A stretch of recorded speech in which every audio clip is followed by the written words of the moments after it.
नमस्कार दोस्तों, आप देख रहे हैं ऑटोमेटा थ्योरी। चलिए शुरू करते हैं। तो आज दोस्तों हम पढ़ने जा रहे हैं मिनिमाइजेशन ऑफ डीएफए का कॉन्सेप्ट, जो कि बहुत इंपॉर्टेंट हो जाता है अगर आपको क्रैक करने हैं अपने कॉलेज के एग्जाम्स। तो आपको दे रखा होगा कुछ इस तरह का क्वेश्चन, और ये हमारे पास में डीएफए डायग्राम दे रखा है। तो हमें इसे कन्वर्ट करना है इसकी टेबल में, ताकि हम इसे मिनिमाइज कर सकें। तो चलिए इसको कन्वर्ट करना चालू करते हैं। टेबल में हमारे पास में हम लोग को स्टेट्स मेंशन करनी है, जितनी भी है Q0, Q1, Q2, Q3, Q4, Q5 और Q6। और इसके ऊपर हमें मेंशन करने हैं हमारे इनपुट्स, जो कि है A और B। और उसके बाद में हमें देखना होता है कि हम किस Q0 पे अगर हम A इनपुट देते हैं तो वो कौन सी स्टेट में जाता है। तो अगर Q0 पे हम लोग A इनपुट देते हैं तो वो जाता है Q1 पे। Q0 पे हम B इनपुट देते हैं तो वो जाता है Q2 पे। Q1 पे अगर हम लोग A इनपुट देते हैं वो जाता है Q3 पे। Q1 पे अगर हम लोग B इनपुट देते हैं वो जाता है Q4 पे। Q2 पे अगर हम लोग A इनपुट देते हैं वो जाता है Q3 पे। और Q2 पे अगर हम B इनपुट देते हैं वो जाता है Q5 पे। Q3 पे अगर हम लोग A इनपुट देते हैं, वो सेल्फ लूप है तो वो Q3 पे जाता है। Q3 पे अगर हम लोग B इनपुट देते हैं वो Q1 पे जाता है। Q4 ये रहा, Q4 पे A इनपुट सेल्फ लूप है, और Q4 पे B इनपुट जो है हमारा Q5 पे जाता है। फिर उसके बाद में Q5 पे सेल्फ लूप A का, और Q5 पे B Q4 पे जाता है। Q6 की बात करें तो Q6 पे अगर हम A इनपुट देंगे तो वो Q2 पे जाएगा, और Q6 पे B इनपुट देने पे वो सेल्फ लूप कर जाता है। तो ये बन चुकी है हमारी टेबल। बट इसको मिनिमाइज करने से पहले जानते हैं कि हम मिनिमाइजेशन करते क्यों हैं। तो मिनिमाइजेशन हम लोग इसलिए करते हैं क्योंकि अगर हमारे पास में कोई NFA दे रखा होता है, तो NFA से अगर हम लोग DFA में कन्वर्ट करना चाहते हैं उसे, तो अगर NFA में n स्टेट्स होती हैं तो DFA में मैक्सिमम 2 की पावर n स्टेट्स तक जा सकती हैं। तो इतनी ज्यादा स्टेट्स, जितनी ज्यादा स्टेट्स हमारे DFA में होंगी, उतनी ज्यादा कॉम्प्लेक्सिटी आ जाएगी हमारे DFA के मॉडल में। तो इस तरह से हम चाहते हैं कि हम नंबर ऑफ स्टेट्स को रिड्यूस करें। तो उसी को रिड्यूस करने के लिए हम एक मेथड आज डिस्कस करेंगे। तो उसके लिए हम लोग क्या करेंगे, हम लोग पहली चीज जो हमारे दो स्टेप्स हम लोग करेंगे। पहला स्टेप होता है हमारा कि हम अनरीचेबल स्टेट्स जो होती हैं उनको हटा देंगे। अनरीचेबल स्टेट्स को हटाने के लिए हम लोग को कुछ नहीं करना है। जैसे हमारे पास में ये डायग्राम दे रखा है, तो या तो हम डायग्राम से देख सकते हैं सीधा कि अगर हम Q0 सेलेक्ट करते हैं तो Q0 से कौन सी ऐसी स्टेट्स है जो रीच कभी हो ही नहीं सकती। मैं डायरेक्ट रीच की बात नहीं कर रहा हूं, मैं कह रहा हूं किसी के थ्रू भी रीच नहीं हो सकती।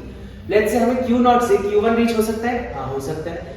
Q0 से Q3 रीच हो सकता है, डायरेक्टली नहीं हो सकता बट Q1 के थ्रू हो सकता है। सिमिलरली Q0 से Q4 रीच हो सकता है, Q1 के थ्रू हो रहा है। और Q0 से अगर Q5 रीच करना है तो हमारे Q2 के थ्रू भी हो रहा है, और उसके बाद में Q1 के थ्रू भी हो रहा है। अब अगर हम देखें तो Q0 से Q6 क्या डायरेक्ट रीच हो रहा है? इधर पे अगर हम देखा जाए तो ये जो एरो है ये ऑपोजिट साइड में बनी हुई है। इसका मतलब Q2 से डायरेक्टली Q6 रीच नहीं हो सकता, Q6 से Q2 रीच हो रहा है। लेकिन क्या हम Q0 से Q6 डायरेक्टली रीच कर पा रहे हैं? नहीं। इसका मतलब ये है हमारी अनरीचेबल स्टेट, और इसे हम लोग हटा देंगे। तो अनरीचेबल स्टेट्स को हटाने के बाद में हमारा DFA डायग्राम कुछ ऐसा बच जाता है। और इसके बाद में हम लोग को सेकंड स्टेप जो हमारा करना होता है वो हो जाता है, हम लोग को इसको डिवाइड करना है क्लासेस में। और क्लासेस हमारी किस तरह से हो जाती है, एक हो जाती है हमारी फाइनल वाली क्लासेस, फाइनल स्टेट की, और एक क्लास हमारी हो जाती है नॉन फाइनल स्टेट की।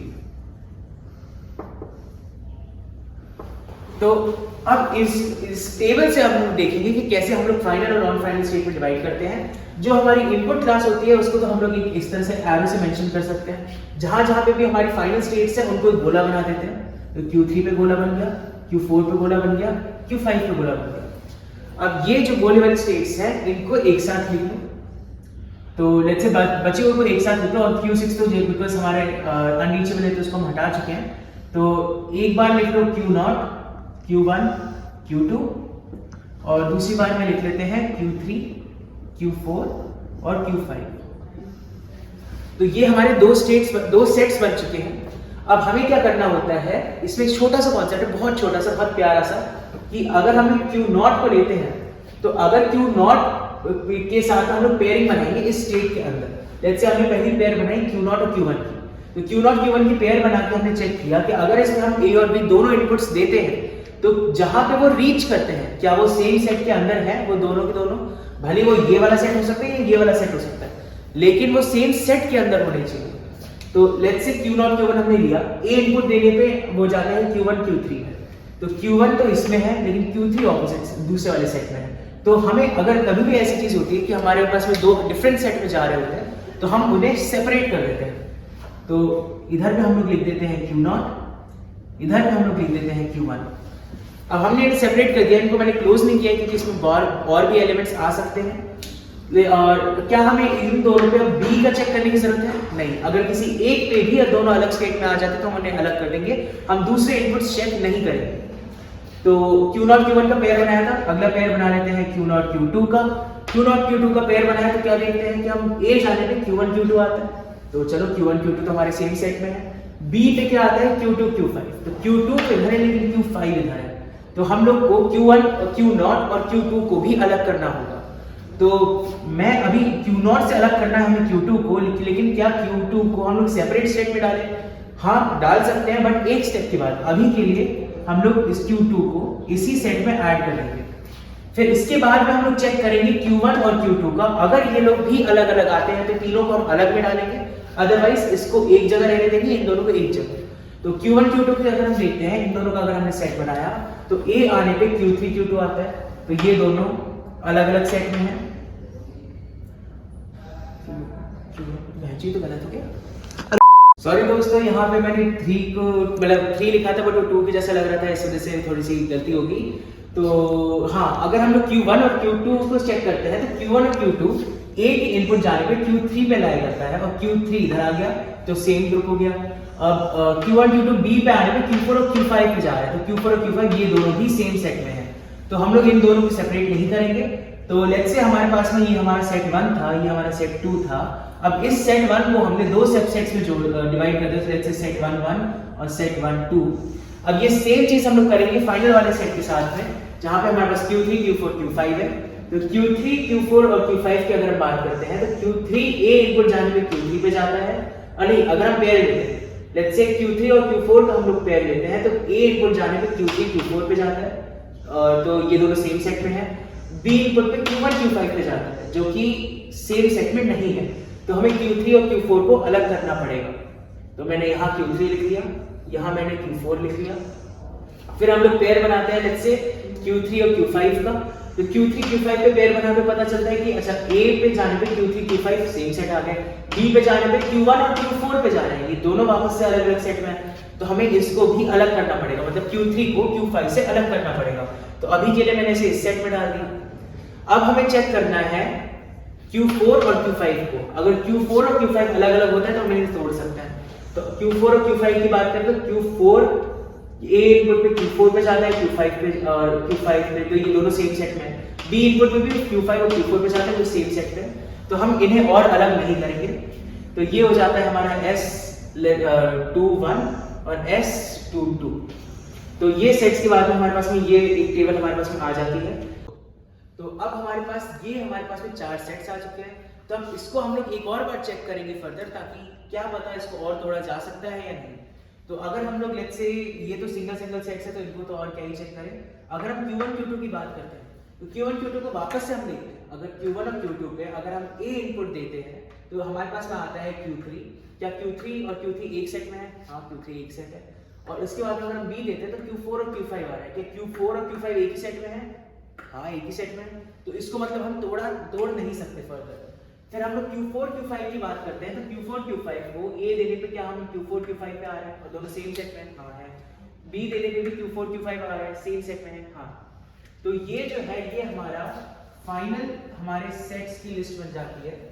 अब इस हम क्या करेंगे, इसके बेसिस पे हम लोग डायग्राम बना सकते हैं मिनिमाइज DFA का। अब ये जो डायग्राम होता है ये बहुत इंपॉर्टेंट होता है, कई बार एग्जाम्स में आ सकता है ये डायग्राम। तो कई बार इंपॉर्टेंट, इसको घुमा फिरा के भी पूछा जा सकता है सेम डायग्राम को। हो सकता है आपको डायरेक्ट टेबल दे दी जाए, हो सकता है आपको डायग्राम दे दिया जाए। तो डायग्राम से पहले आपको टेबल में कन्वर्ट करना है, टेबल से पहले हम लोग को ये चीजें मार्क करनी है, कौन सी इनिशियल है कौन सी फाइनल है। फिर उसके बाद में हम लोग को पहले तो अनरीचेबल स्टेट्स को हटा देना है, उसके बाद में क्लासेस में डिवाइड करना है फाइनल और नॉन फाइनल की। तो फाइनल और नॉन फाइनल की जो क्लासेस होंगी उनको सेट्स में रखना है। फिर एक एक करके हम लोग को इनके ग्रुप्स बनाने हैं। Q0 Q1 का इसका इन दोनों का हम लोग को सेट्स बना के देखना है कि जो उनके आउटपुट्स आ रहे हैं अगर वो सेम सेट में लाई करते हैं तो उनको सेम सेट में रखो, अगर सेम सेट में लाई नहीं करते हैं उनको अलग सेट बना के तोड़ दो। तो डिवाइड एंड रूल का हम लोग यहाँ पे खेल रहे हैं। तो इधर में भी हम लोग सेम चीज करेंगे फाइनल वालों के साथ में भी।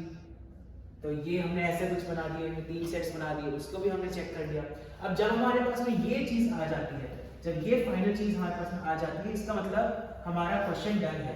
इसका मतलब अब आपके नंबर कोई नहीं रोक सकता, अब आपको फुल नंबर मिलेंगे इस क्वेश्चन पे। तो हमारे पास में 4 स्टेट्स बन चुकी है।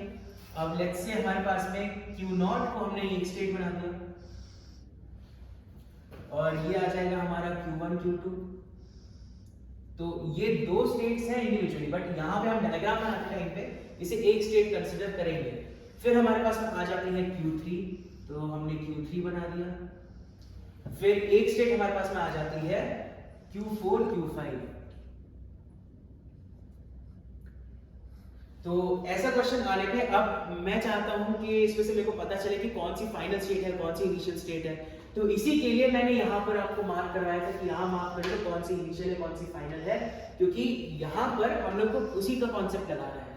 इनिशियल स्टेट तो Q0 है, तो अगर कोई भी ऐसी स्टेट होती है, लेट्स से अगर मैं यहाँ पे स्टेट एक होती Q0 Q1, तो अगर Q0 इनिशियल स्टेट थी ओरिजिनल टेबल में, तो ये इनिशियल स्टेट होगी फाइनल डायग्राम में। लेट्स से अगर Q1 जो था वो फाइनल स्टेट था ओरिजिनल टेबल में, तो ये वाला जो स्टेट होगा ये भी फाइनल होगा। और लेट्स से ऐसे हम लोग बात करते हैं अगर दोनों ही हो जाते हैं एक साथ, Q0 इनिशियल भी है और Q1 फाइनल भी है, तो ये स्टेट ऐसा ही दिखेगा। ये एक ही स्टेट होगी जो फाइनल भी होगी और इनिशियल भी होगी। अब इसके आगे हम फर्दर बना सकते हैं, तो ये छोटा सा कॉन्सेप्ट यहाँ पे मैंने क्लियर कर दिया। अब इसके बेसिस पे हम लोग बनाते हैं डायग्राम। तो Q0 पे अगर हम लोग A इनपुट देते हैं तो हमारा क्या आता है, हम Q0 पे A इनपुट देते हैं Q1 जाता है।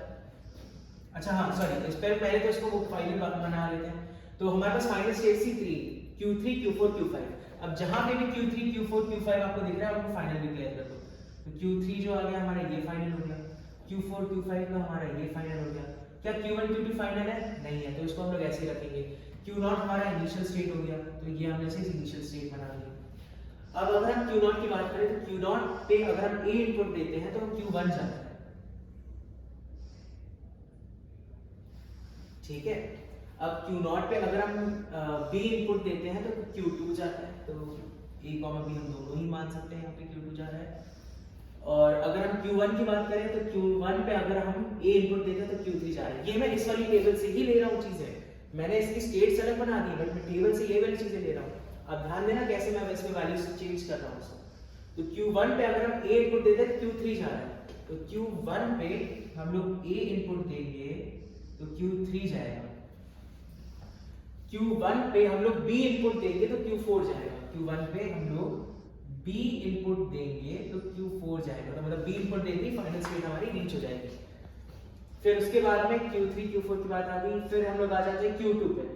Q2 पे अगर हम A इनपुट देंगे तो Q3 जाएगा। Q2 पे अगर हम A इनपुट देंगे तो Q3 जाएगा। Q2 पे B इनपुट देंगे Q5 जाएगा। तो हाँ वही हमारी सेम चीज हो गई। Q3 की बात करते हैं। Q3 पे A इनपुट देने पे वो Q3 ही चल रहा है, तो यहाँ पर हमने एक अच्छा सा सेल्फ लूप लगा दिया इसका प्यारा सा। फिर Q3 पे अगर हम B इनपुट देते हैं तो Q1 जा रहा है, तो Q1 कहाँ गया हमारा, ये रहा जहाँ छुपा बैठा था। तो B इनपुट देते ही वो Q1 चला गया। फिर हम लोग बात करते हैं Q4 की। Q4 पे अगर हम A इनपुट देते हैं तो वो Q4 जाता है, तो वापस से ही हमारा सेल्फ लूप आ रहा है यहाँ पर। और अगर Q4 पे हम लोग B इनपुट देते हैं तो Q5 जा रहा है, तो 2 सेल्फ लूप हमारे आ गए, तो इसको हम ऐसे लिख सकते हैं। फिर Q5 पे अगर हम A इनपुट देते हैं तो वो Q5 जा रहा है, तो हाँ ये सेम चीज होगी। और Q5 पे हम B इनपुट दें तो Q4 जा रहा है, तो मतलब इधर पे हम A दें या B दें, दोनों सेम फाइनल स्टेट पे रीच हो रहे हैं। तो इस तरह का हमारा बनेगा कुछ फाइनल डायग्राम। तो इसमें अगर हम स्टेट्स गिने तो कितनी स्टेट्स आ गई हमारे पास में, यहाँ पर हमारे पास में एक एडिशनल स्टेट ऐसे दे रखी थी, A इधर पे था, एक यहाँ पे Q6 था शायद से, और ये अपने आप को सेल्फ लूप कर रहा था शायद से, B पे सेल्फ लूप कर रहा था। तो टोटल स्टेट्स हमारी पुराने डायग्राम में कितनी थी, 1 2 3 4 5 6 7। तो टोटल 7 स्टेट्स थी हमारे ओरिजिनल में। अगर हम नए वाले में देखें न्यू डायग्राम में हमारी कितनी स्टेट्स बन रही है, वो है 1 2 3 4। है ना मैजिक गाइस? आपने इतनी सारी स्टेट से कन्वर्ट करके इतना छोटा सा आपने बीएफए डायग्राम बना दिया। अब ये जो है ये बहुत ज्यादा ऑप्टिमाइज है, इसे और ज्यादा ऑप्टिमाइज नहीं किया जा सकता, तो इसको और ज्यादा मिनिमाइज नहीं किया जा सकता। तो इस तरह का डायग्राम आप अपने क्वेश्चन पेपर में बना के आएंगे तो टीचर आपको 100% आपको अच्छे नंबर देगा। और मैं होप करता हूँ आपको समझ में आया होगा। एक बार चाहे तो वापस से हम लोग ऊपर से रिवाइज कर सकते हैं हमने क्या क्या किया, इसमें स्टेप्स लिए। पहले हम लोग ने क्या किया, टेबल बनाई, टेबल से हमने क्या किया, 2 सेट्स में डिवाइड किया, फाइनल और नॉन फाइनल। फिर उसके बाद में उसको फर्दर चेक किया कि क्या ये डिविजिबल है, अगर डिविजिबल होता है तो उनको अलग अलग हमने सेट्स में रखा। फिर एक और बार चेक किया, जब तक कि कंप्लीटली हमें पता नहीं चल जाता कि इससे ज्यादा डिवाइड नहीं हो सकता, तब तक हमें चेक करते रहना है। लेट्स से अगर हमें मिल जाता कि Q1 Q2 Q3 और Q4 में लाई कर रहे होते तो हम उसे और डिवाइड कर सकते थे ऐसे करके, बट हमने किया नहीं किया। क्यों नहीं किया? क्योंकि ये दोनों अलग अलग सेट्स में आउटपुट लाई नहीं कर रहे। तो अगर अलग अलग सेट्स में नहीं लाई कर रहे, वो सेम सेट में रखा, उनको अलग अलग हमने जो सेट्स बन रहे थे हमारे फाइनल सेट्स थे उनको हमने स्टेट्स की तरह कंसीडर किया। जहां पे फाइनल वाला जो ओरिजिनल फाइनल था वहां पे जहां ओरिजिनल फाइनल लगा दिया, जो ओरिजिनल हमारा इनपुट था वहां पे ओरिजिनल इनपुट लगा दिया। फिर सबको ओरिजिनल टेबल के हिसाब से ही हमने कन्वर्ट करके ऐसा डायग्राम बना दिया। तो आई होप गाइस आप लोगों को समझ में आया होगा कॉन्सेप्ट। आपको कोई भी डाउट हो तो नीचे कमेंट सेक्शन में भर देना, मैं ट्राई करूंगा मैं आंसर कर दूं उसे। बाकी do like and share this video, अपने सारे फ्रेंड्स के साथ में शेयर करना, अपने टीचर्स के साथ में शेयर करना, और थोड़ा सा मेरे को पॉपुलैरिटी देना, इस बेसिस पे लाइक वगैरह बढ़ा देना। तो I hope you guys enjoyed it. Have a good day, bye bye.